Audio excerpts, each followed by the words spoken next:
Well said. Good evening and welcome to the August 17th regular meeting of the Town Council. If you kindly rise and join us in the Pledge of Allegiance.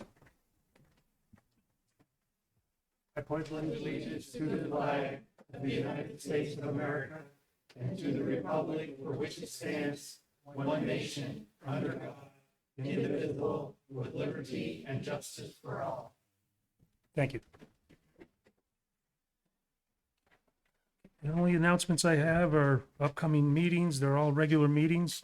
Thursday, September 14th, September 28th, and October 12th, all at 7 p.m. here in the Matthew Thornton Room. Paul, do you have any announcements this evening? Oh, sorry about that. Yes, Mr. Chair, I do. Thank you. The Parks and Rec Department invites you to join them next week for two events as we close out the summer. Cannot believe it's already end of August. On Wednesday, August 23rd, we'll have our final summer concert in the park with a local band, Crescendo's Gate, who will perform from 6 to 8 p.m. at Abbey Griffin Park. Then on Saturday, August 26th, the second free movie night of the summer will happen at Wasserman Park. They'll be showing the movie Minions, The Rise of Gru, which begins at 7:30. Free popcorn is available for the movie. Merrimack TV is in need of a play-by-play volunteer for the upcoming 2023 fall varsity football season.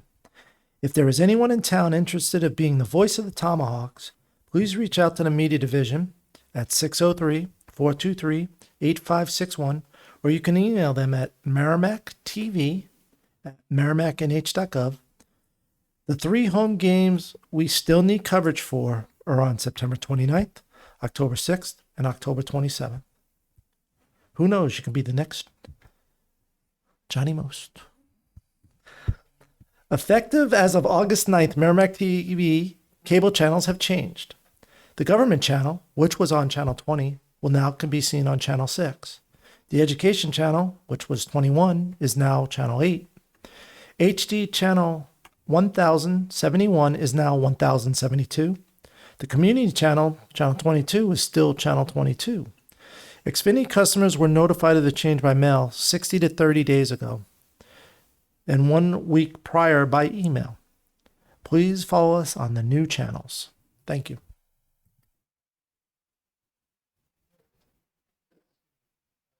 Next on the agenda, comments from the press and public. If you would like to address the council, feel free to sit here at the mics or step here to the one over on the side. See nobody approaching. Item number 1 under recognitions, resignations, and retirements is the council is to recognize Tammy Lambert for more than 22 years of full-time service. And she has left on July 14th. Sharon, did you? She's not going to hear it this evening. Will we do in your read pen? I believe you I do have have it, yeah. So if you want to read that, please.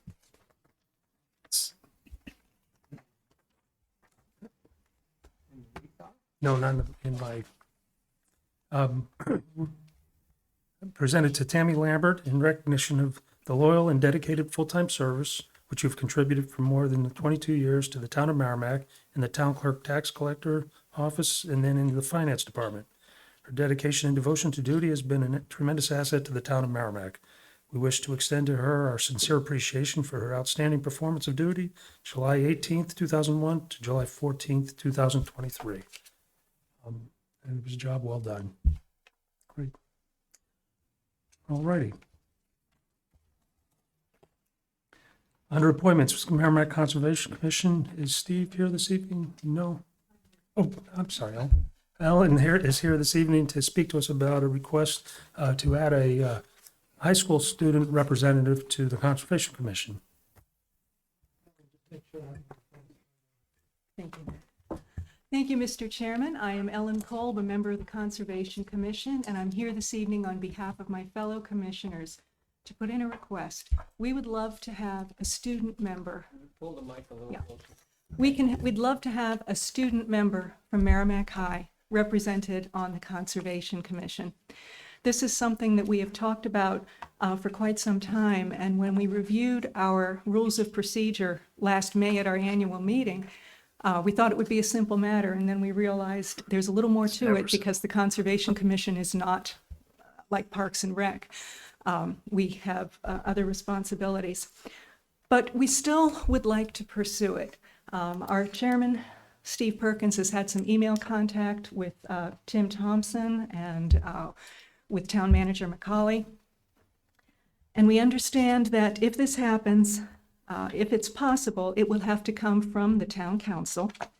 It would have to be appointed by you, would have to be a non-voting position, and would otherwise have to comply with state law and with the town charter. We are all very willing to work with community development and with the council to come up with appropriate language. None of us is an expert in how to get this done, but we would very much like to work with a student. Already, students work with the Conservation Commission on their own projects. We've had, in 2020, a senior project involved planting seedlings in Wildcat Falls. In 2022, from the middle school, a photography group captured the beauty of Greater Woods during one of their projects. The cross-country teams are certainly familiar. Also, there is an annual conference of the New Hampshire Association of Conservation Commissions that could be a wonderful resource for a high school student exploring possibilities in the ecology, wildlife biology, and so forth. Because we are members of that association, we can attend the conference for free. It's once a year in November. And this would be an ideal opportunity for a student to get a broad look at the possibilities of pursuing conservation interests. There are different tracks of workshops that can be attended, and it would be a tremendous opportunity for a student. So with the support of Councillor Hunter, who serves with me on the commission, we would like to put this before you and ask what the next step is, and we hope that you'll agree that this is something that could enrich the commission. I think it's a wonderful idea. Andy, would you like to speak to anything? Not much more to cover than what Ellen already covered. That was a great job, Ellen. I will say there's very wide support on the Conservation Commission. Everybody wants to see this happen. Again, we didn't think it was going to be a heavy lift until we started getting into the details, and then that's when we discovered it's going to take the town council and probably a charter amendment to make this happen. But I think it's well worth the effort if we can get the younger generation involved in the Conservation Commission. I think it's worth the time and effort to do that. I agree. Nancy? Yeah, thank you for that, Ellen. It was a great presentation. I totally agree. What a great way to get our kids involved, and they are the stewards of our environment going forward, and that students are invested and interested in doing it is phenomenal. So, oh yeah, 100% all in. I think it's great. Thank you. The best way probably to handle it would be to in fact have Paul start digging in and find out what would be required. It definitely is a charter change. Yeah, the Conservation Commission is actually in the charter with membership. Also, they're governed by RSAs of the state of New Hampshire for membership. So we have to look at a couple of things. I can start working on the charter amendment and getting with legal counsel to see how to make this happen, if that's the will of the council. Okay. That would be great. Oh, no, I just need somebody to tell me what to do. That's quite a while. Mackenzie? Just to start out, I think it's wonderful to appoint a student representative. It would be great to have more young people involved. I think my only question would be, I know for the Parks and Recs student appointment position, and I don't know if it's the same for the school board student rep position. There was a recommendation note that was written from the high school administration to appoint Matthew Brown to the Parks and Recs committee. Would that same thing be a requirement, or was that just a suggested recommendation letter? That's what we have to have Paul look into, Okay. because it is a little bit different, but so he can easily, he'll get that for us and bring it back. We learned that invasive species control is a cinch compared to this.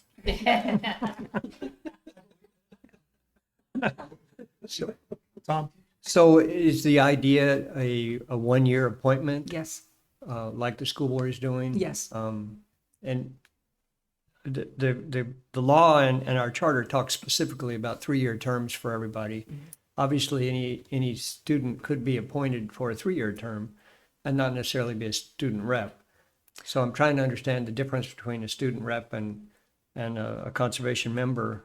ex Well, officio. I leave it to finer minds than mine who are more familiar with the charter and the statute to know if, does it have to be an adult who has a voting position? Can this be a non-voting position? The actual details, I do not have an answer for, but I hope the conversation can continue and we can work towards this. Okay, and we're talking about this being a non-voting position Yes. specifically? And so we're just trying to bring in and have somebody attend meetings monthly or whatever. Yeah, and learn more about the Learn more details about it. of conservation in town. And we do have students that have expressed interest? Yes. Great. Yeah, I think the challenge when you go beyond a 1-year position is potentially you get somebody that is no longer in school, and we want that seat open and available for someone that's in school. So I would be in favor of limiting it to a 1-year seat so we can make sure we get as many students involved as possible. Can I just add to that? If it is a 1-year position and the student rep would want to run again for another year, would that be something that would be allowed? It's wide open. I believe that Parks and Rec, Matthew Brown could go for, he's a sophomore now, I believe. Yeah. Could go for the next 3 years if he wanted to. He just has to keep on showing his interest into it and applying. And this is what we would have to look into, because I know the school board has their student rep on the school board. And I don't know how they go about picking that person. I suspect somebody at the high school on student council. I don't know how that works, but that might be something that would be looked into, yeah. Yeah. Barbara? Yeah, because that was my question. What happens if we have 2 or 3 students, one of which is the incumbent, and so that would be a question for the law as well, on how that would work. Because we do want others to have options as well. And if this comes to pass and more students become interested in it, that would give an opportunity for our subcommittees for different properties to Exactly. take what I was thinking. volunteers. Exactly. More bodies and more Yes. hands. Because you could actually, as you said, as it becomes more, as other students become aware, they can attend the meetings. Not as if they have to be a member and become involved in a citizenship way with the subcommittee. So, yeah, I think there's a certain amount of flexibility that we need to know that it's always there anyway. Okay. Yep. If that's, I think it's a good idea. I'm on board. So as long as the council is likewise, please call when you can get things together. That'd be great. I think we still have a little feedback going on. I hear this ringing in my ear. Well, thank you very much, and Oh, we'll look thanks so forward to much. hearing back. That'll be great. very Thank you much, again. Ellen. Thanks, Alan. My point person.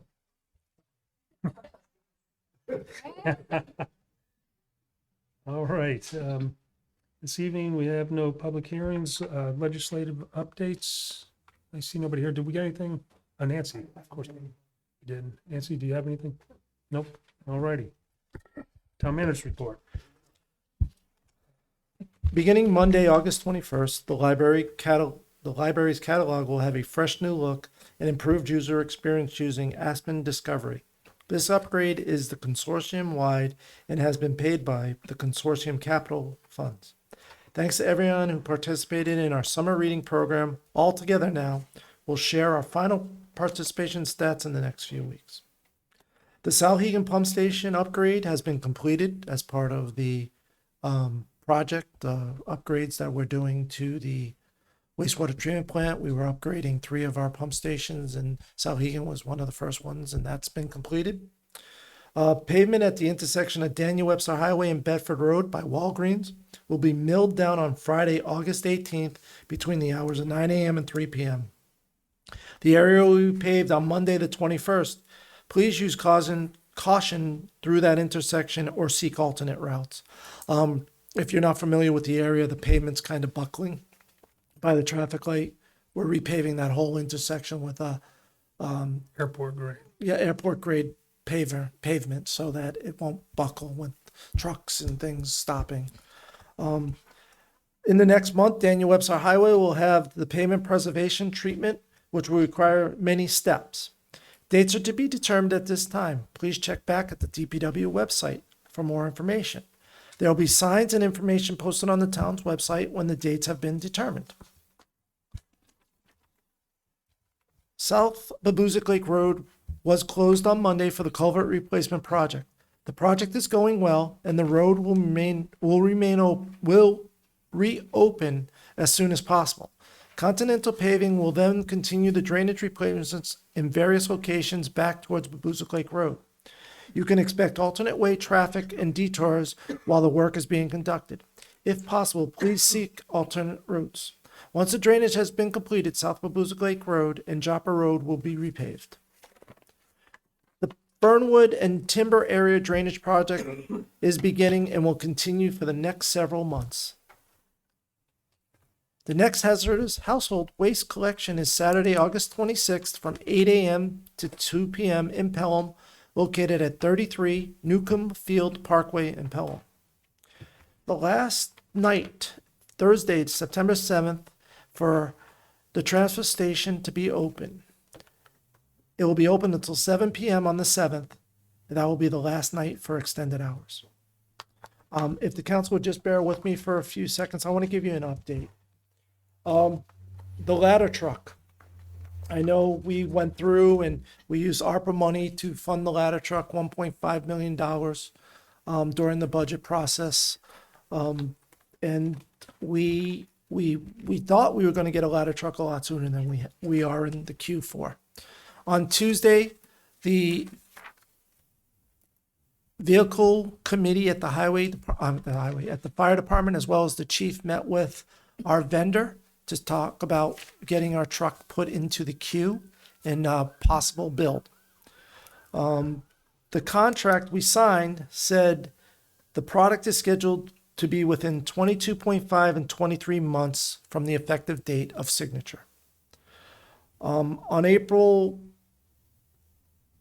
if you do working days, from April 2022 to December 2022 is 180 working days. January 23 to December 23 is 260 working days. January 2024 to February 24 is another 45 working days. So the total working days is expected to be about 485 to include holidays.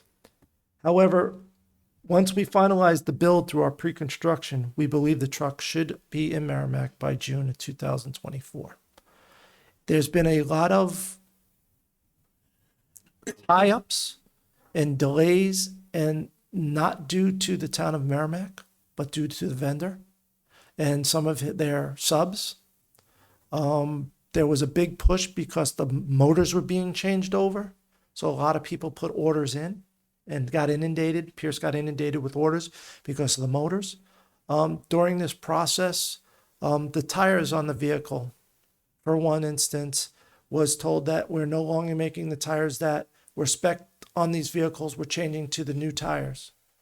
Pierce said, okay, send me the new tires. They said they're not being manufactured just yet. So those are kind of the delays that we're running into. Like I said, it's nothing that the fire department or the town of Merrimack is causing. This is all based on the vendor. We did have our pre-construction meeting. We expressed our concerns with the vendor, and we would like the truck as soon as possible. And when we talked to Pierce, they said, if you want a ladder truck, give us roughly anywhere from $250,000 to $500,000 more, and you can get the ladder truck that's coming off the line. Well, the ladder truck coming off the line doesn't meet our specifications. So why are we going to get a ladder truck that's going to last 20? This one is 2002. It's 21 years old. It's not like we replace these every 5 years. So why are we going to get a ladder truck that doesn't meet our specifications? So we have the pre-construction meeting. We are moving forward with the build. Also want to update you a little bit on the 800 megahertz system in town. We received finally from Verizon Wireless a contract to allow us to attach to to build a new tower on their site over in the Wilson Hill Road area. Went through our legal counsel, went through our insurance providers. We have had some comments today. Sharon and myself and our lawyers met with Verizon's lawyers and had a 10-minute call. It was great. It was the quickest call ever with 4 lawyers on the call. And we got a lot resolved in those 10 minutes. So we are moving forward. We're hoping to have a response to their draft contract with some changes that for the town of Merrimack to them next week, and they will start their review process of those changes. Once that happens, we can start moving forward with actually getting some tower design and specs forward and out to bid. We already ordered some of the equipment for the 800 megahertz system that will be located up by our tower. So we are moving forward with the process. It has been delayed. We thought we'd be completed by now. The delays were based on the Verizon Wireless themselves. It wasn't based on the town. Now that we have the lawyers involved, it seems to be moving rather quickly. Today during the call, I expressed that, we'd like to get this thing resolved ASAP and move forward with this project because we would like to get it built and up and running as soon as possible. And I think once we get the tower built, as you remember, Motorola promised us 95% coverage in town. And I think that's the piece we're missing is this tower. And I walked the site on Tuesday with the fire chief and the police chief, and I was amazed at the views that you could get from just looking out with the foliage out there. So I think this is probably one of the best sites we can work with. So we are moving forward with the 800 megahertz system and getting that tower built, and that's one of the last pieces to get us up and running throughout town with the 800 megahertz system. Excellent. Anybody have any questions for Paul? Andy? Back to the ladder truck. You said we would receive it June 24. Yeah. How many months is that? I know you gave a bunch of days, but I'm not good at public math. So That would be roughly, is it within the terms of the contract or is it past? it's a little bit past the terms of the contract, so we would have to see. There's some delays but we're going to bring that up to them once we finalize the design. Okay. And then does the contract have any, do the terms and conditions talk about late delivery? Yes, it does, and we would have to look at that. Why the delays with late delivery? Okay. That's something that we'd be looking at as well. I'm assuming the terms and conditions call out some kind of monetary discount for late delivery. I believe so, but I would have to double check. Okay. I'd be curious. I'll Thanks. double check. The delivery is June of 24. Correct. Next year, Yes. which is, you just did your signature. You just did your signature recently, or? No, we did our signature back in April of 23, 22. When did we get the ARPA money, Tom? April, May, June, that's only, well. That's only a little over 1 year. You said it was 22 to 23 months of after signature? No, we Yeah, that we, was we got the money back in 22. 22. right. I signed it in April of 22. Yeah. So it's a April of little over 2 24 would years. be 24 months. 2 years. And this is a year later, and we're finally meeting with them to talk about when we can get the truck, or? To get in the Expecting it? build, when we can get into the build. They don't meet until the truck is ready to be put in production into the build. They want everything to be signed off with the truck before they actually start building it. So we've got a placeholder, is what you're saying. Yeah, we got a placeholder now. Our See, truck, I thought we did before. I seem I to thought April remember. 22 would have been when we had the placeholder, but. well, that's the placeholder That to say is. we want the truck. Now this is the meeting was to have us to get into the production line to make sure what we spec'd out in April of 22 moving forward. Right, when they build it. I But seem the to remember. clock started April of 22. 22, correct. So that's the 22 months. 24. 22 to 24 months. yes. So if they go beyond 24, that's why I'm interested in the terms and conditions. Right. I have to look at that. I have not looked at the contract Okay. for that. Again, when I signed it, I looked at That it. that may change their priorities if It they could. see that they're They have to beyond and they penalize. have some monetary penalties. We still have a couple of things. The chief tomorrow is supposed to get the final design and go over the final design and approve the final design. And at that time, when he sends it back, that would be a good time to say, oh, by the way, remember, this is when the work days. So when you promised it. Yeah. Because this I is when remember we a should get it. discussion about the rush of making a decision to get in the queue. Right. Well, that was to get the truck in the purchase queue. Right. Now this is to get the truck in the production queue. It's It's very complicated. yeah. Yeah. Maybe on purpose. But you know, at least they're not blaming us on the chip shortage. Yeah. So they said.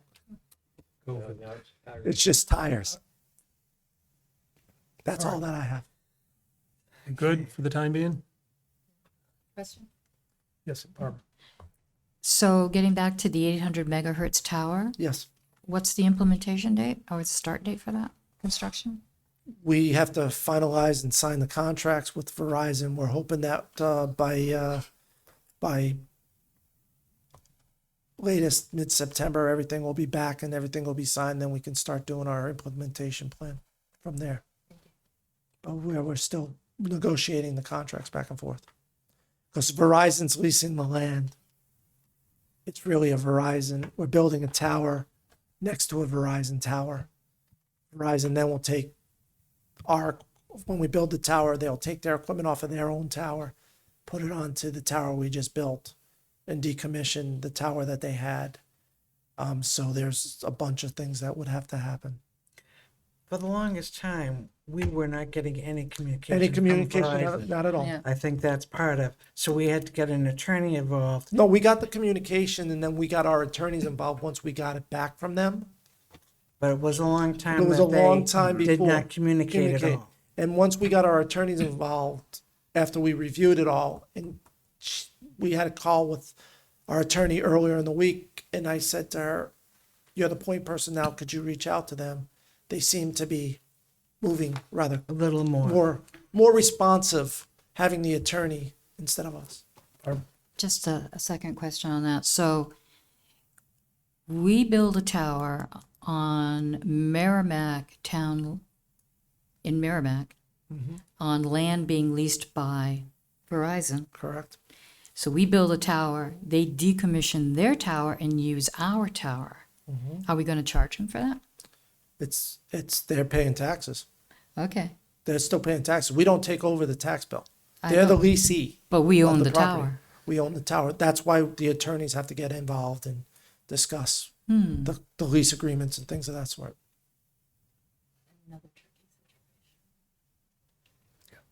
That's why the attorneys are involved. Yeah, and if there's anything of detail, you might have to get it later. Yes. Once we get everything,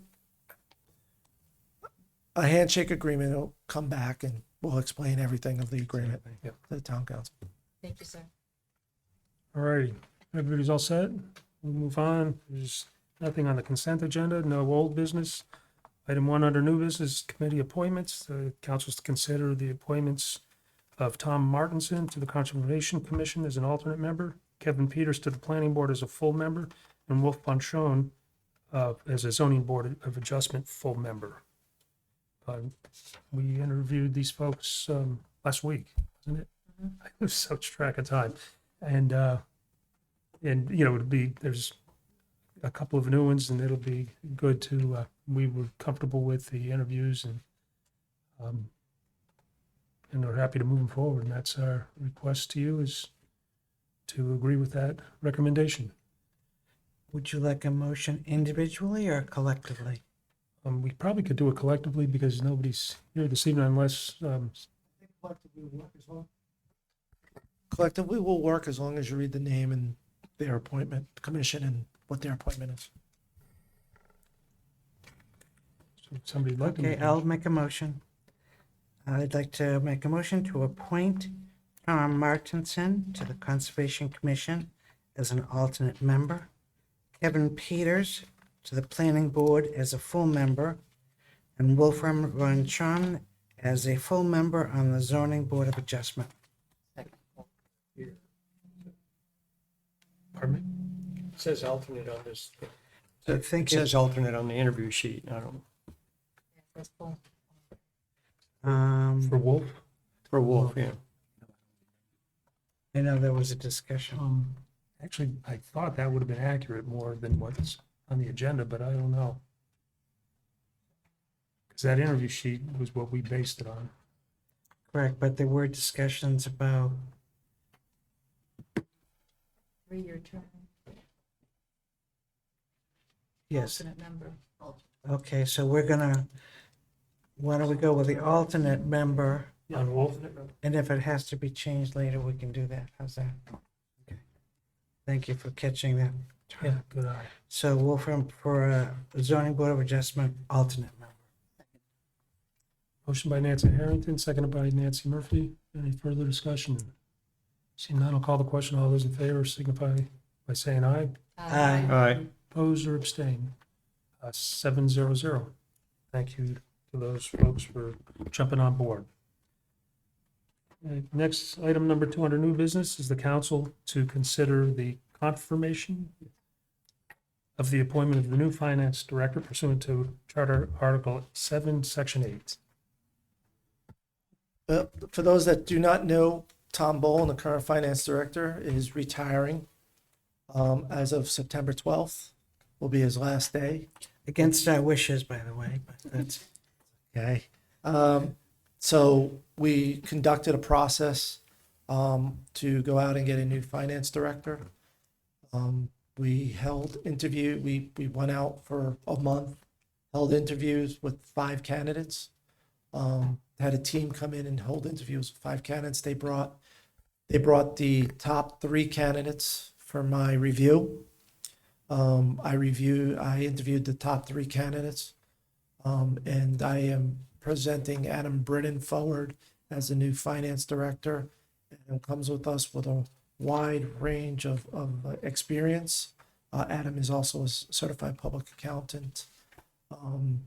And if the council confirms the discussion or the appointment, Adam will be starting next week. I think it's a great week to throw him into the fire since our auditors will be here next week. So why not bring him in and throw him right into the fire to give him as Introduce him. much time with Tom as possible, and to at least meet the audit team and see what they're looking for when they do an audit of a municipality.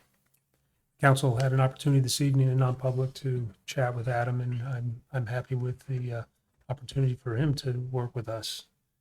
So I don't know if anybody has anything. Like to make a motion? I move to confirm the appointment of Adam Britton as finance director in the town of Merrimack. Second. Motion by Tom Koenig, seconded by Barbara Healy. Would you like to speak to the motion? Not particularly, just that we did enjoy a short chat with him. He seems like an energetic younger guy, which is great. Bring him into Merrimack, and he lives in a town near here, so he felt comfortable with being able to be in a location close to his home with his growing family and stuff. So I think it'll be a great fit for Merrimack, and look forward to working with him over the next few years, bunch of years. Bunch of years. Excellent. I'd see no further discussion. I'll call the question. All those in favor of the motion signify by saying aye. Aye. Opposed or abstain? 700. Barbara. Perfect. All righty. Item number 3, under new business, the council to consider the acceptance and expenditure of a donation in the amount of $2,500 from Merrimack Friends and Family to the Welfare Department to be used to offset the high cost of heating for elderly in the town pursuant to RSA 31:95B and Charter Article 8, Section 15. Hi, Pat. This is a Good nice one. evening. And I just want to introduce myself. I don't think I've ever had a chance to meet Mackenzie, but my name is Patricia Murphy. I'm the welfare administrator for the town of Merrimack. And I'm pleased to be here tonight to bring forth a donation from Merrimack Friends and Family of $2,500. And so this is to request your approval for accepting the donation and also for expending it into an account we call our donation heating account, which is separate from our welfare funds and requirements. So tonight, this is one of the things that I just wanted to give a little history on this account because it's not new. We actually developed this account back in 2004 when Merrimack Snowbuds approached me and wanted to do a donation for heating assistance program. So for 18 years, they funded this program. And as you probably know, they disbanded in 2016. And that kind of left us with the last money, which I was expending out. I have actually $293 and I think 49 cents in the account. And Merrimack Friends and Family approached me and said, "Is there anything we can help you with?" And I said, "Yes." So I told them about this account. And I got an email just recently that they did approve the donation of $2,500 for this account. And so I went over with them what we used to expend it out in the past. I'll just go over it briefly with you guys again. So you have to be a Merrimack resident. You have to be an elderly or disabled person receiving Social Security funds. There has to be a financial hardship, a heating emergency, and they have to have used like programs that they would have been eligible for, like fuel assistance and the other fund, which is called Neighbor Helping Neighbors Fund. So those are things. It doesn't preclude them from applying for welfare, but one of the things I found over the years is that the elderly and disabled, especially if they own homes, didn't want to apply for welfare because welfare assistance needs to be repaid. And whether it's done, if they own a home, we have to put a lien on their property, or they just thought they would never be able to pay it back. They didn't want to take funds. So this was an alternative program which worked out very well for the people who were very proud to have to deal with an emergency, and not as cumbersome as a welfare total application documentation and assistance. So this is why, it has worked very well over the years. And this is why I was really excited when Merrimack Friends and Family approached me and wanted to donate something. I have to say the Merrimack Friends and Family is no stranger to me as far as donations. I've been working with them for a long time. Back in 2001, they approached me and we started our Easter Basket program, which I know Paul knows very well about that because. Please, let's not do it during the windstorms anymore. And then back in 2003, they started the school backpack program. So we give, so they put together backpacks and school supplies that are specific for each child, and we give those out to kids every year. So they've been donating directly to the welfare department for many years, which I directly then pass on to the residents that are requesting the assistance. They also have been very active in our Camp Scholarship Fund with Camp Natticook, which I understand you have on the agenda tonight to also accept a donation for that fund. So as you can see, Merrimack Friends and Family has been an extremely good neighbor to all our residents in Merrimack. So I just wanted to take this time and just let you know that we do have two people in the audience that are from Merrimack Friends and Family, and we have Tammy Dittman, who's the co-president. Tammy, you want to raise your hand? She has come tonight and she brought me the check, so I'm hoping you will accept. That's why you're smiling. Yes, yeah. Thanks. And then Benita Knight is also a member, and she has come here tonight too. So I just wanted to really publicly acknowledge them and thank them too, because they have been an excellent, like I said, benefactor for our department. It's been amazing for the years. It's a wonderful group, and I don't know what they do, but they must be very busy all the time because they do these things quite regularly. And you're right, there's another agenda item, a couple more down, which we might move up just to get it all tied up in a bow. But Do they want to give us an endless plug about when their yard sale is going to be this year? That is September 23rd at I Town already Hall have parking things lot Friends and Family yard sale, and the proceeds do come back to helping people in Merrimack. Want to thank them very much for that. I purposely have a little pile in my cellar that I break every time. Oh, there, this is really nice. Go to the transfer station. No, that's going to go in the pile for the friends and families. So I'll see you then. Well, wonderful. That's excellent. So, what's the pleasure? So I just want to ask a quick question. This donation expenditure policy says it was updated earlier this month. Any idea what kinds of changes? you've The only made? thing I did was that I just put, it was from Merrimack Snowbugs at one point, Oh, and now I put it was a general donation account, you know, in terms of just being a heating assistance donation account. That's really the only change. okay. But this is the policy you use rather than the welfare policy or something like that. Correct. It's, you know, this is not based on the welfare guidelines that we go into detail and have to, you know, make sure we're, you know, following those guidelines for money that's coming from taxpayers' funds. Correct. Okay, great. Thank you. And thank you to the friends and family. Appreciate it. All righty. Mackenzie, Do you want me to make the motion? if you'd like, that's what I thought you were ready to do. I make a motion to accept the donation of $2,500 from Merrimack Friends and Family to the heating donation account for elderly and disabled residents of Merrimack with the documentation of need due to financial hardship. Motion by Mackenzie, seconded by Barbara. Mackenzie, would you like to speak to your motion? No, I think, you know, the Merrimack Friends and Family does a great job with what they do, and I know they do a lot for our town. So I think this is a great donation for the people of our town. Very good, I agree. Is there any further discussion? Seeing none, I'll call the question. All those in favor of the motion signify by saying aye. All right. Opposed or abstained, 700. And without objection, if it's okay, I'd like to move the second donation, item number 6 under new business.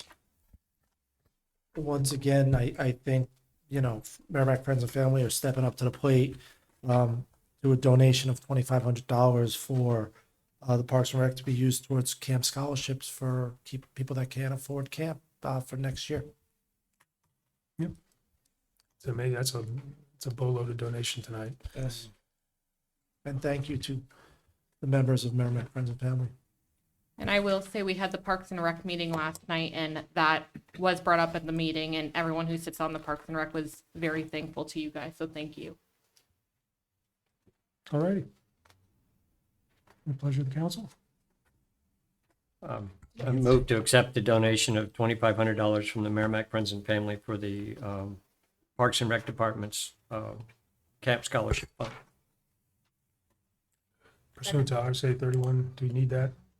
Is that all good? RSA 31, Article Oh, 8, I Section wasn't 15. looking at the Okay. And seconded by whom? Me. By Barbara. Any further discussion on the motion? Seeing none.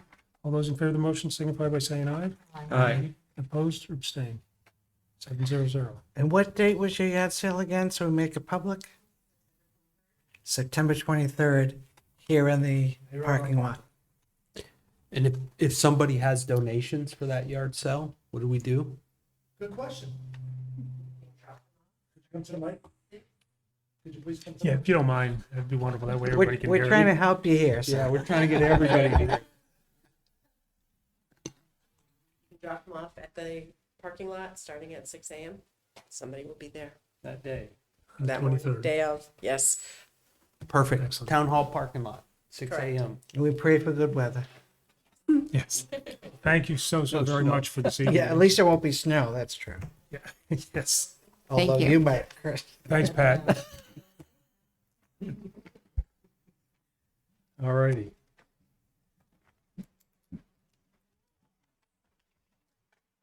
All right, putting it we'll on go my back up into calendar regular now. order. Item number 4 under new business, council to consider the request to withdraw from the Highway Equipment Capital Reserve Fund for the purchase of replacement vehicles for the highway and wastewater treatment facilities.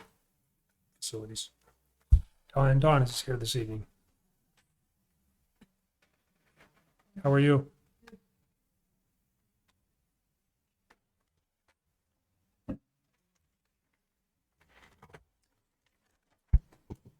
So this is our annual request to be able to order our vehicles that have been in the CIP. And it's their turn now, so we have a number of them. And the first of which is a 2009 DPW, what we call DPW 3, it's the Ford Escape. That's my car. The 2013 3/4 ton pickup, which is H3. 2014 1-ton dump, H8, and to replace 2013 1-ton dump, H9, and also to replace 2013 1-ton dump with a switch and go. It's the type of vehicle. As you remember last year, Lori came with you, in front of you and talked a little bit about what a switch and go is. For McKenzie, a switch and go is a basically a flatbed 450 Ford 450 550, and the bed can be used for several different purposes. And you can have a regular bed on it, you can have a dump bed on it, you can have a box bed on it, which for leaves and things of that sort when they're, or wood chips. So it has a bunch of different alternate methods. We have one already. This will be our second switch and go. I believe it's also used for the brining system that Yeah, the we're brining working That's also. right, too. Okay. So yeah, so it's used for several different, instead of buying all those different vehicles, it's kind of all in all. So those are the ones from the highway. We also have one request from wastewater. Last year in the CIP, the 2008 Ford Explorer that's driven by the pretreatment manager was up for replacement. Unfortunately, the 2009 Ford Focus, driven by the assistant DPW wastewater director, failed inspection. So they swapped the two out. So last year they purchased a replacement for the Ford Focus, and this year we're asking to replace the Ford Explorer. It's a little confusing, but that's what they're. All right. So usually these come with a price not to exceed type of withdrawal, and there's nothing on here. We just, So we have, I gave you a spreadsheet. There Yeah. is a spreadsheet, and the highway, out of the highway fund totals 300,000. And the one for wastewater is 28,000. do we know that these prices are available? I do not have the exact prices we have put in, but we have not received the actual amounts yet for these. And it'll probably be the 1st of September. But if we are not ready and get in line and say we've got our monies and yes, we can purchase these, we're probably looking at about 14 months out. Because they only made so many, they're only doing so much if we don't get in line. And So in years past, we were able to jump on the state bid, and the manufacturer would hold that state bid open for X amount of time. Now what they're doing is state's going out with the state bid, and they're only bidding so many vehicles. The manufacturer's only bidding so many vehicles because that's what they're making. So what Don is coming in front of the council tonight is ask for authority to spend up to the $300,000 and up to the $28,000 for wastewater to get in line once that state bid becomes available, to be able to issue a purchase order to get the trucks. If not, then we'd have to go through the bidding process, and it could be whatever is out there and available. We might get one vehicle for, whatever they want to bid it out at. So with this, it would get us in line with the state bid once it opens up in September. It's August also 29th. unfortunate because the prices of these things have gone out of control. And I don't know if they figured out a new gimmick to do this to us since COVID. I don't know what it is, but And a vehicle that won't pass inspection, is it because it needs brakes or something, or is it rotting away? It was or- rusting. Okay, It could be just like your own vehicle at home. Every one of our trucks, cars go through, we're a state inspection facility at our highway garage. We have guys who are state inspection certified, and it's the same inspection that your normal car would go through. Could be rocker panels that rotted, it could be front end suspension, it could be. right. Well, the reason I was asking is there some things that you as a civilian, I would repair possibly. Right. Rot is a different game because then it becomes. We try to repair as much as possible. And That's when, why the- I when it asked. becomes over, safety issues or rot, sometimes we just let them go down the road. So I think your point then, Finley, is that it's not just that it failed inspection, but it failed inspection and it's too expensive to repair at this point. Right. I mean, and my car fails, well, not now, but it has in the past failed inspection and you fix it. Right. And We're not talking about it failed because of brakes or a or bald tail tire. out or something. silly. Yeah, Not, you know. it's because these cars are failing because of frame damage or rocker panel, rot, things of that sort. We fix and maintain them constantly if we see a light I know, come on but or for the something. public watching these things, it helps if they get more than just, oh, it failed inspection. Well, what the heck, Yeah. Mine did too last We, week, we but drive them. I understand. and, I understand. I'm you know, not doubting you. I'm Our, just our saying. highway vehicles are out with the salt and the, in the worst But weather. for the people at home, the takeaway is we repair what we can repair. Mm-hmm. When we come to frame rot or rocker panel rot, things of that sort, once those get to be more than the value of the vehicle, we try to replace it at that point. We run a lot of our vehicles almost into the ground for the most part. And we try to hand down other ones that can be handed down. So Dawn, I'm going to apologize ahead of time because I'm going to ask you a tough question, but this is the question I would ask if I was watching from home. So one of the cars is for the pre-treatment manager at the wastewater treatment facility. So since the pre-treatment portion of that is located on site at the facility, why do they need a car? Because he goes out to all the various, for example, the restaurants. He inspects all of the grease traps. He goes to AB to do inspections. He does industrial inspections throughout all of the facilities that. So he's he out- gets to do all of that He's out stuff on the as well. road, and yes, Okay. And the same thing for the DPW assistant. I imagine, they're out checking jobs and whatnot during the day. yes. Thank you. Andy? So what I think you heard you say is these prices that are on this Excel sheet, that is the NTE. Yes, We're not going to go over that. we're trying not to, yes. And then do we get any revenue when we dispose of the old vehicles, auction? Yes, do we something? send, also, there's two ways we get rid of vehicles, depending on the vehicle. Sometimes we send them up to state auction, sometimes we trade them in. So yes, we do get revenue. It isn't just a zero. Sometimes, like I said, if we trade it in, we get the trade-in value, and if we think we could get more at auction, we send it up to the White Farm auction. Well, Okay. I submit that, I know a vehicle that was worth $300 in my world that sold for real money. So in the old day, they used to have auctions right at the Public Works garage. Right. And I don't know if the state auction works well. We get a lot of money from the state We auction. do, because the Yes, we trade do. wouldn't be worth it on those type of vehicles. Yeah, and there's some commercial businesses that specialize in setting up web auctions for municipalities that are getting rid of excess equipment.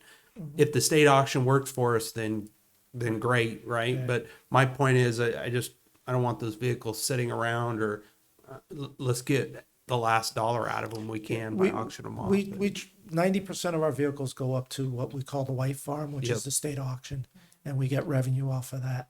All depends sometimes. Police cruisers get a lot of money for because the movie theaters come in and buy a bunch of them because they're doing a movie that has a chase scene and they're going to destroy them.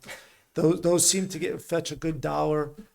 Big six-wheel dump trucks also fetch a big dollar. It all depends on who's up there and what kind of equipment they're looking for.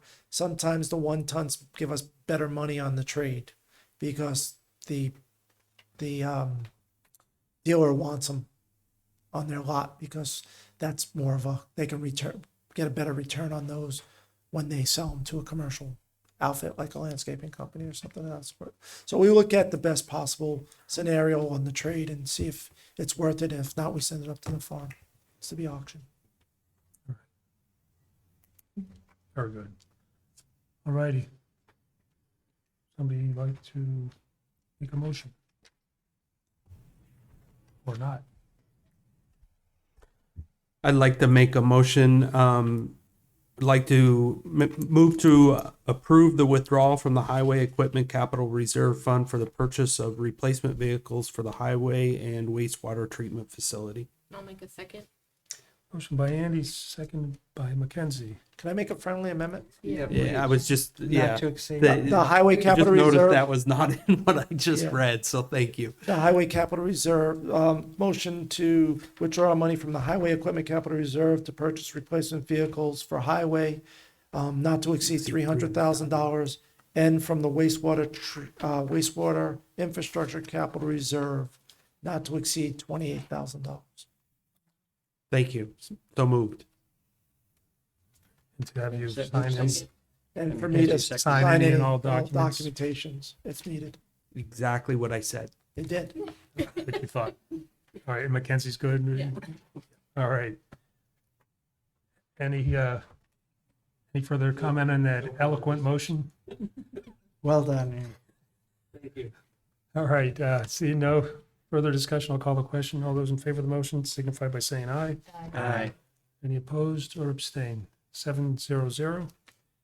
Item number 5 under new business, the council to consider the buildings and grounds reclassification request, change the 2 part-time night custodian positions to 1 full-time night custodian position.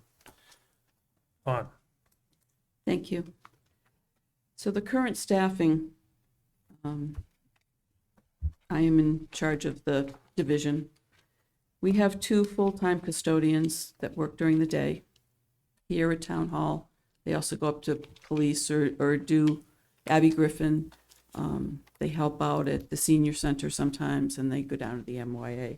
So they're around. They have a lot of duties. We also have 1 part-time custodian at the Town Hall at night. We have 1 part-time custodian at the police department. It's usually in the afternoon or at night. And then we have 1 part-time custodian at the highway garage. So we've had a number of issues that have come up. There's not enough staff to be able to complete all of the work.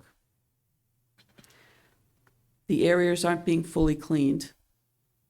They're doing the best that they can with the time that they have. But we can't do things like shampooing the carpets, stripping and re-waxing the floors to make them look better, getting into all the corners, that they do what they can. There's no overlap in part-time duties. So when the custodians leave between 2 and 3 in the afternoon, there's nobody in this town hall until at night, 6, 7 o'clock, when they come in to do the cleaning in both of these buildings. What we'd like to do, so if one of the custodians, one of the day custodians doesn't show up, then we've got the other one. When they don't show up, and then a night person calls in, guess where that falls? And that was a recent scenario. Unfortunately, it was the perfect storm on the perfect day, unfortunately. So it's really short of staff, but not having an overlap between the nighttime and the daytime, they can't talk to one another, they can't help one another. So sometimes there's a night, if the night one were to come in a little early and the day one was there, they could do a couple of tasks that takes 2 people, if the other daytime person was out or whatever. there's a whole bunch of scenarios that have been going on, but with only 2 part-times, and then the highway has another set of issues. So what we would like to do is to take the highway and take the part-time, nighttime here at Town Hall, leave the one at police station, part-time, leave that alone, that's fine. Take those 2 and put them together so that the person, that one full-time, nighttime, could go and do the highway garage and then be able to come back and cover here. Quite often, these doors are left open at night. There's nobody here. Once the staff all goes home, there's nobody here in between the time when they leave and when a meeting might occur. This way, there's going to be somebody around, and today, unfortunately, I think we need to have some more coverage, plus they could get some more done. So The reason why we're bringing this forward now is because this is a perfect opportunity. Highway, as Don said, the position's vacant. So we've been filling in to help clean that building. We received notice from our part-time custodian here at Town Hall. So now that position is going to be vacant. Well, what Don has described of the overlap in needing somebody to full-time, we've been cleaning the buildings.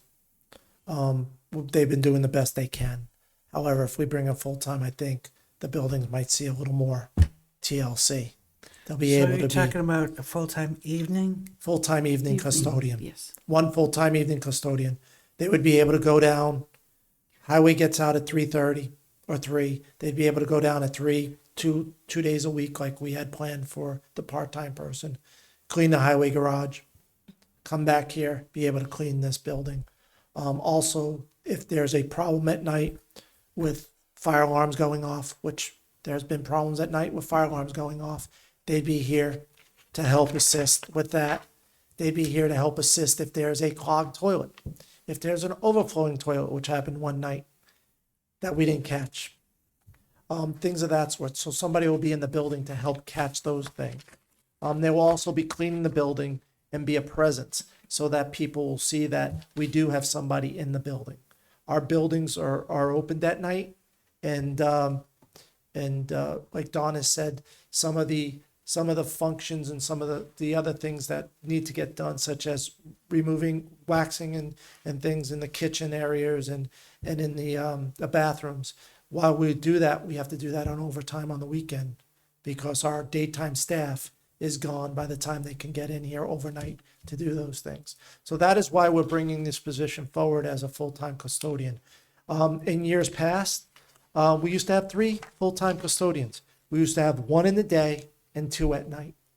That's when the court was still in this building. They used to have to set up for meetings and things of that sort.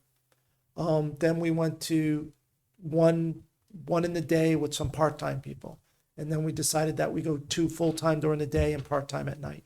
The other thing is that this past winter, who was throwing the sand down on the walkways? You were. Exactly. If we had a full-time custodian here at night, that would be part of their responsibility in the wintertime to make sure the facility is open and safe for the public at meetings. The other thing we would be able to do is the doors close at 10 o'clock, lock at 10 o'clock. That's because that's when the part-time person leaves. If the full-time person, depending on the hours, they would stay open until that person is here. And if he or she is going home, then they would be unlocked and the media staff would have to lock them when they leave. They would be able to unlock them. So that's why there's a number of reasons why we're bringing this forward as a full-timer. The additional cost is $30,000. I know it's an additional cost to the budget. However, we have significant savings in both DPW admin and highway. We've been running about 3 equipment operator, 1 positions vacant for the first 2 months. We have an engineer position in DPW now for the first 2 months that's vacant. We will have, and I don't foresee that engineering position being filled until later on this year. So we will have we'll have savings for it in this year's budget. And then, of course, next year it would be added to the budget as an added line item when we go through the budget process starting in January. it's a need more than a want now. We tried doing contract cleaning services. That didn't work out. That's why we started with bringing in our part-timers. And the part-timer that we had here did a great job. They're just moving on now, and it's been very difficult to fill these part-time positions. The reason why we're not including the police department in this is because that part-time person is still employed and wants to be employed and is available. So, All right. comfy. Barbara and Nancy. So for the two part-time positions, how many hours is each position currently? The one at the police station is 4 to 5 hours. Totals about 25 to 26 hours a week. Okay, The one here, it varies 10 to 20. total? Mm-hmm. 10 to 20 for town hall. Mm-hmm. Thank you. Nancy? Hold on. We're not talking about police. Police is Yeah, off that the one's table. staying there. That one's staying there. Right.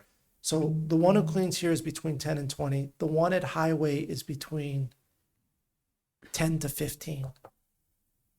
So we'd be picking up 10 hours of time with a full-time person as well. And basically the difference is the benefits package. I guess. It's the health insurance and the retirement is the difference. Everything else factors out to being break even. It's just the health insurance and retirement. But I can tell you, every time something breaks, it's after the 2 full-time Of course. leaves. Of course. And yes, we have spent many times fixing toilets and sinks and sprinklers. And my interns took a bath one day when the sewer line decided to break over there. Yeah. It's fun. Nancy, yes. Oh, thanks, Dawn. Yeah, I just had actually the same question that Barbara had around the part-time, but it sounds like we had part-time people working 2 hours, if 10 hours a week. No wonder they couldn't Can't get get, anything I mean, that's, I thought when, part-time to me is like, 4 to 5 hours a person, so that makes sense. And then when you're talking about full-time, it'll be like 3 to 11:30, the 8.5 hour full-time shift? It's an 8-hour shift here in the town. Okay. So it'd be 3 to 11. 3 to 11 or 2 to 8, 2 to 10 or something like that. I don't want to get We stuck pay for a with, working lunch. We It's a pay- working lunch. Okay. All right, but if do things ever last longer than 10, we need them there longer than 10? If something is scheduled to go longer than 10, that would be a determination that Dawn would work with the individual to say, maybe tonight there's a flexible. meeting Got it. and might go over, or there's a snowstorm, so, you're expected to stay. Thank you. Many meetings are covered by media anyhow. On I the don't know if back all end. meetings are, but most I'd say are. Except Heritage. Yeah, that's right. And then you. And that would help you let Heritage them get in and out of the Okay. building. I've done that before, yeah. take them in and bring them out. But that's the other thing too, if we have a group meeting here and there's no staff here to get them in the building and to where they need to Well, be. I was at a school board meeting a year or two ago, and the door, I had to bring something in, and the door was locked, and only because I had the fob, I was able to let everybody in. But of course, it was a conspiracy, and everybody was pretty angry. I said, no, it's an automatic. So that, and you don't want that to happen because it's a public meeting, so you got to make sure the doors are unlocked anyhow. But anyhow, I'm in favor of the change, but I don't know what the pleasure of the council is. I guess I'm concerned that 33,000 additional is gonna, maybe you can cover it this year because you've got some overages or underages or something like that, but then now you're adding it into the budget for next year and forever on. And the justifications don't sound all that extreme to me, but, But that's up to me when I bring it forward, in October, and come forward and explain some of this stuff and to find the money in next year's budget someplace to cover that cost. cover the cost of the additional person. Yeah, The extra 30,000. For me, I take it back to like 2008 or 9, when in fact the maintenance, the You custodial tried that. department It was was terrible. decimated. And I really believe it was more of the parties at the time, it was more of a political thing. And so they went from three full-time to a crew that came in, and Did a terrible job. and the price savings was from like 100 and I can't remember now, like 150,000 went down to 25,000. I'm going, sitting right here, I'm going, that doesn't compare apples for apples. I don't care how you do it, you're not going to save that kind of money. But they did it, and so for me, the total picture, things are neglected to a pretty good degree, which is why for me, I'm comfortable with the addition, making it a full-time position instead. But that's just me. Yeah, yeah. Okay. I don't understand what two full-time people are doing during the daytime, that one full-time at night's gonna enhance cleaning the carpets or waxing floors. Well, So the I- daytime, they're outside during the, most of the year. They're taking care of the grounds, the flowers, the trees, the Abbey Griffin Park. They're taking care of all of that. They're not in the building doing custodial work. So it takes two full-time people to take care of the grounds around here? It does. And then I have to also bring in highway sometimes. They shouldn't be considered It- custodian. My comment was then they really shouldn't be labeled custodian. It's what their Because- title because- is. It's, yeah. So Groundskeepers the or the something. custodians, Exactly. You know, the custodians are the part-time, nighttime people. Because you're able to do a lot of cleaning when you have a lot of the people not around, correct. which is what most businesses do. They do that At night. custodian work at night. But that is a little disturbing to me, that the custodians and they're not custodians. They've always been called custodians. We can fix that. Yeah, I mean, it's They- just, they- it doesn't reflect what they do.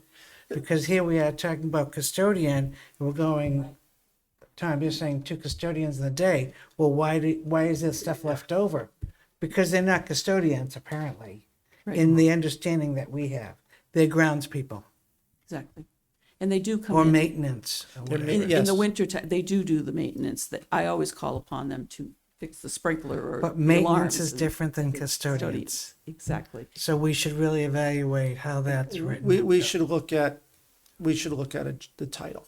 Because that's changing our understanding of this whole presentation. I was gonna say, it should be reversed. We should have two full-time people at night and one during the day if they were truly custodians. Custodian. Right, so, yeah, I can do that too, plus the two grounds. yeah. I try. Good try. Bold move, bold move. I think that's what's led to the confusion. At least it So I was had to go me. with what they have. No, I I understand, but don't it think does, it helps explain And the that should have actual, what they do. The And actually, description.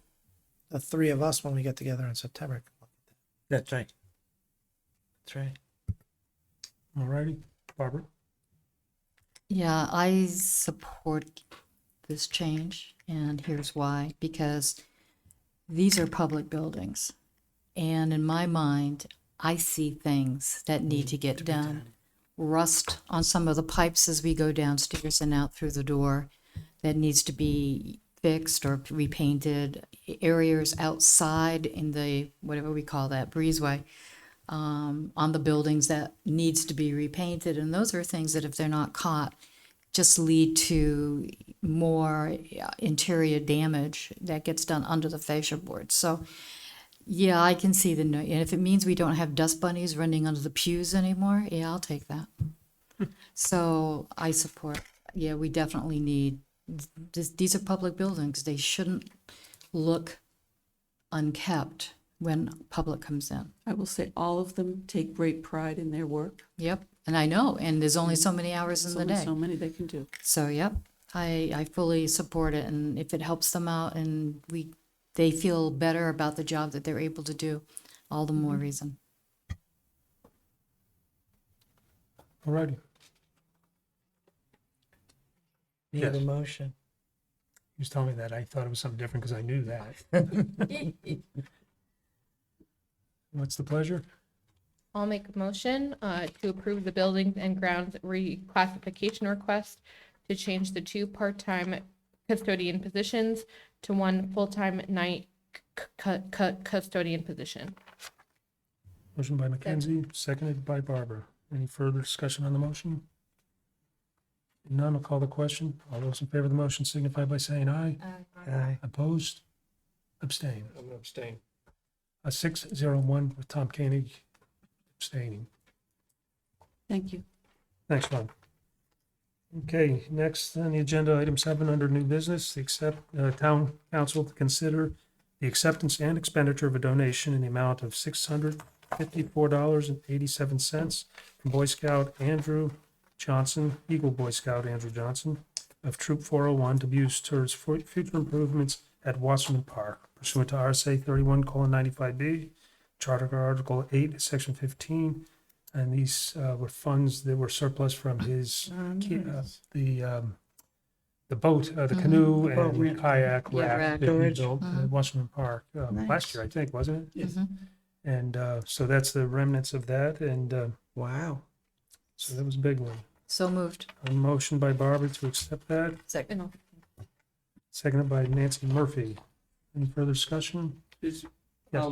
what kind of a fund does this go into? Is there a Just goes into a Slush general, fund? just goes into a general, Wasserman Park, fund. If they need something, they can come and use it to fix something, if something breaks at one of these boat launches, they can fix that, or they can just use it to fix something if it breaks that in the donation. Can they spend that outside of the budget, or does it have to be part of the budget? When you do the accept and expend it, you're basically giving them permission to expend it. Okay, thanks. Any further discussion? Questions? All those in favor of the motion signify by saying aye. Aye. Opposed or abstained? 700. Thank you, Andrew, for donating your excess funds. I think it's a part of the Eagle Scout they have. As you'll see. But I mean, that's a significant amount of money. He That was was real money. very frugal with his. That was a heck of a car wash or whatever. it was. He raised a lot of money. Andrew raised a lot of money Good for for his him. project. And as you can see from the next one that Finley will read, they took them a couple of years, but we got it. Yes, the item number 8 is the council to consider the acceptance and expenditure of a donation in the amount of $103.05 from Eagle Scout Harrison Faust of Troop 424 to be used towards future improvements at Veterans Park pursuant to RSA 31:95B and Charter Article 8, Section 15. And these funds were the surplus from his Veterans Memorial Board down at Veterans Park. Yeah. So moved. So motion by Barbara Healy, Second. seconded by Nancy Harrington. Any further discussion? Thank the Boy Scouts for us, Paul. I'll call the question. All those in favor of the motion signify by saying aye. Aye. Opposed? Abstained? 700. Barbara? Mr. Chair, I just want to make the comment, for both of these Eagle Scouts, you were very successful in your fundraising. You completed your projects, under budget. Congratulations. Yes, very good. Yeah, and the memorial board was built a few years ago. Yeah, so it came out really nice as well. All right, July 20th minutes. Does anybody have any modifications? Oh, Nancy? Thank you. On page 2 of 12, the legislative updates from state representatives. On line 8, it says SB2, which is about health impacts from PFAS exposure, was retained. SB2 is actually the budget trailer bill, so that's not accurate. But I think it's sort of, I'm just trying to how to rewrite it. Another bill, HB 614, which was for $500,000 appropriation for a phase 3 kidney cancer feasibility study. We could say was retained and instead of didn't pass itself, which it's just because I think we've got this 2 sentences that are that SB2 sentence was sort of part of the next one. So it would probably make more sense to say feasibility study was retained and absorbed into the SB2, which was signed by the governor. So you just need to find out the correct legislation for the health impacts? No, I think it's Take that either out. 514 or 615. I can't remember the number, but I'm sure they've got it right. But the part about where it says SB2, which is about health impacts, it's an SB2 is the budget. That's a budget bill. It's not. It's got nothing to. Right. Do, it's it's got 1 million pages in it, and my bill was absorbed into it or became part of it. Got But it. it's actually better almost to just delete that sentence, the Okay. SB2, all the way to was retained, and just go on with the next one. Another bill, or just say HB 614, right, which was for another regular 500. Yep, appropriation for a phase 3 kidney cancer feasibility study was retained and absorbed into the SB2. Yeah, Into SB2 yeah, into SB2 and signed by the governor. budget. Yes, yes. Into SB2, the budget, yeah, budget trailer bill, signed by the governor. Barbara? Yeah, I actually have several, starting on page 9, and that they're all basically the same era. On line 43, you get to the end of the line and it says to approve a grant from the New Hampshire Highway. Just take the of out. And the What line same- was that? What's that? What line was that? 43. That was 43, line sorry. 43. Yeah, they all say that. They all say that, each and every one of them. Do you need me to read all of them? It's, next One page, is line 11, 30, 30, 46, and on the following page, on 11, page 11, it's line 13. And then down on comments from the public, on line 45, he was talking about a car going 62 miles per hour flew into his yard. Should that be like drove? I Did think- he I say think flew? used I the couldn't word- remember. He probably said flu. Flew is what I'm thinking. Okay, then we won't worry about those. I'm done. All right, anything further? No? All right, seeing none, I move to accept the minutes as revised. And I'll second. I had that one too. motion by Nancy Harrington, seconded by Mackenzie. All those in favor of the motion signify by saying aye. Aye. Anybody opposed or abstaining? None. Right. Comments from the press, comments from the public, comments from the council? Nothing? This seems to be our last vacation month. We're back to our regular schedule in September. So, but we are not going to be around over Labor Day. So I just want to wish everyone a happy Labor Day. Hopefully it's going to be nice weather so we can all enjoy it. And we'll see you in September. Excellent, very good. Thank you, Nancy. And we're all set? Great meeting. Thank you, everybody. Move to adjourn? Motion by Second. Tom Koenig, seconded by Barbara Healy.